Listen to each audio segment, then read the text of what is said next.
Now let us create a clone of a Windows 10 machine. So we are going to right click, manage, clone, next, current state in the virtual machine, next. We are going to create full clone. We will name our clone as W10C, and we are creating in C drive default. So we are going to say finish.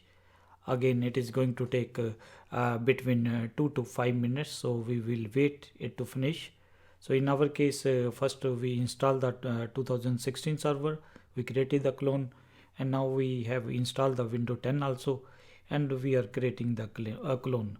Now what is the benefit of cloning? That means you can do the experiment by using the clone systems, and if something drastic happens, or the systems gets beyond repair, then we can again create the clone from the original machine.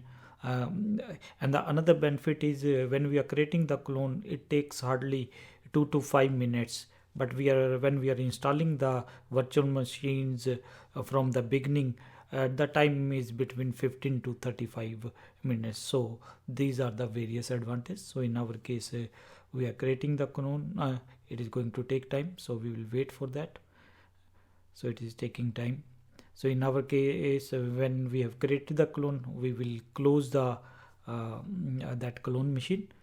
Then we will start our Windows 2016 server and Windows 10, and then we will perform the networking. That means now after we have closed the clone, then our target is going to be bring these Windows 2016 and Windows 10 systems into networking. For that, first we have to change the settings from NAT to bridge. Then we are going to give the IP address to Windows 2016 server. We are going to give the address to Windows 10. Then we will check whether those systems are into networking or not. After we have confirmed that those systems are in networking, then what we are going to do, we will create some folder here and try to share that folder with the system and see whether properly things are working or not, and if there are some problems, then how to solve those type of problems, that we are going to look at. Again, if you are going to carefully look, it takes time between 3 to 5 minutes. So just a few another 1 minute it is going to take, so the clone will get created.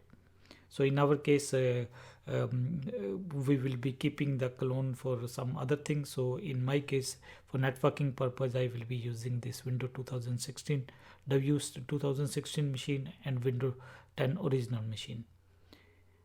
So again, it is taking time, another 10 to 15 seconds more it is going to do. So what is the preparing clone operation, creating full clone, then it will give the message that it is done. So we are waiting for that message. So it is saying done. So here we will get another tab. So that is the clone. So we are going to close that. So in our case, we were successful in creating the clone on Windows 10 also.